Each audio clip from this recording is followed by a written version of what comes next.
दोस्तों, बांग्लादेश में जिस जल्दबाजी में तख्ता पलट हुआ उसने सबको हैरान कर दिया। भारत की जबरदस्त तेजी और सरकारी चपलता ने शेख हसीना की जान भी बचा ली।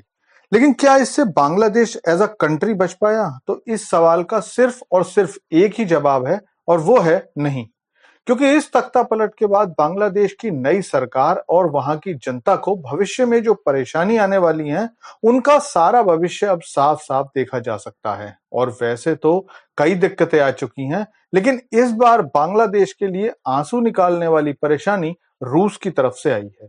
तो चलिए बात करते हैं कि ये परेशानी कैसे और कहां से बांग्लादेश को घेरने लगी है। लेकिन आपसे रिक्वेस्ट है कि चैनल को सब्सक्राइब कर लीजिए, क्योंकि यहाँ आपको डिफेंस, फाइनेंस और फॉरेन पॉलिसी पर वीडियोस रोज मिलते हैं।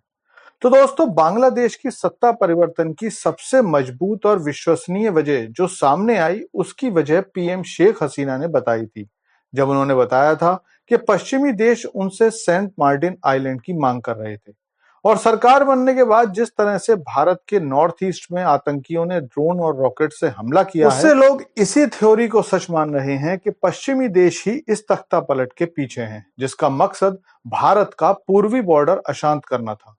लेकिन अगर ये बात सही है, तो भारत अब अपनी चाल चलने के लिए तैयार है। और भारत की चालों से भले ही तुरंत पश्चिमी देशों पर असर न पड़े, लेकिन बांग्लादेश की हालत ऐसी हो जाएगी कि आने वाले कई सालों तक बांग्लादेश की धार्मिक और कट्टरपंथी पार्टियों के साथ साथ जनता इस बात का शोक मनाएगी कि क्यों हमने भारत को परेशान करने के लिए पश्चिम का सहारा लिया। दरअसल ये तो आप जानते ही हो कि भारत के अदानी ग्रुप का बांग्लादेश पर बिजली का लगभग $800 मिलियन बकाया है। और साथ ही शेख हसीना सरकार के जाने के बाद बांग्लादेश की गारमेंट इंडस्ट्री भी तबाह होना शुरू हो चुकी है। लगभग 50 से 70% तक नए ऑर्डर भारत में शिफ्ट हो गए हैं, जिससे कि कम से कम 5 लाख बांग्लादेशी मजदूर वहां पर बेरोजगार हो गए हैं। लेकिन इससे भी बांग्लादेश की आंतरिक सरकार को अकल नहीं आई, और उन्होंने भारत को अपनी अकड़ दिखाते हुए बांग्लादेश से भारत को निर्यात होने वाली हिल्सा मछली का निर्यात रोक दिया। अब हालांकि इससे कितना फर्क पड़ेगा ये आप भी समझ सकते हो, क्योंकि इस निर्यात से बांग्लादेश की अर्थव्यवस्था को ही कुछ राहत मिलने वाली थी। लेकिन जब भारत ने देखा कि बांग्लादेश की अकड़ अभी कायम है, तो अदानी पावर ने एक लेटर बांग्लादेश की सरकार को लिखा कि बकाया रकम में से लगभग $500 मिलियन का पेमेंट अगर नहीं होता है, तो बिजली देना बंद कर दी जाएगी, जो कि पहले ही काफी कम कर दी गई है। फिलहाल बांग्लादेश के शहरों में 5 घंटे और कस्बे और गांवों में 19 घंटे की बिजली की कटौती हो रही है। लेकिन अगला दर्द दिया है भारत के दोस्त रूस ने।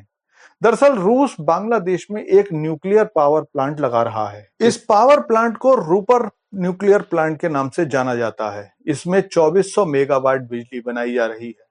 इस प्लांट के निर्माण के लिए रूस ने ही बांग्लादेश की सरकार को पैसा लोन पर दिया था, और उसकी पहली किश्त की देनदारी 15 सितंबर 2024 तक करनी है। कर्जे की पहली किश्त और ब्याज मिलाकर कुल मिलाकर $630 मिलियन का पेमेंट करना है। अगर बांग्लादेश इस किश्त को समय से नहीं देता है, तो शर्तों के हिसाब से रूस इस प्लांट का काम रोक देगा। लेकिन बांग्लादेश इस रकम को कैसे देगा, इसका कोई रास्ता नजर नहीं आ रहा है, क्योंकि बांग्लादेश को अक्टूबर के पहले हफ्ते तक अदानी पावर का भी 800 मिलियन चुकता करना है, जिसकी अभी कोई उम्मीद नहीं दिखती। फिलहाल बिजली की कटौती से बांग्लादेश की गारमेंट इंडस्ट्री ठप होना शुरू हो चुकी है। लेकिन इसके बाद भी अंतरिम प्रधानमंत्री मोहम्मद यूनुस केवल और केवल धार्मिक कट्टरता को बढ़ावा देते तो दिख रहे हैं, लेकिन पॉलिसी मेकिंग जैसे किसी काम को करते हुए दिखाई नहीं दे रहे हैं। फिलहाल बांग्लादेश पर आने वाली इस नई दिक्कत पर आपका क्या कहना है, कमेंट करके बताइए। Thanks for watching video.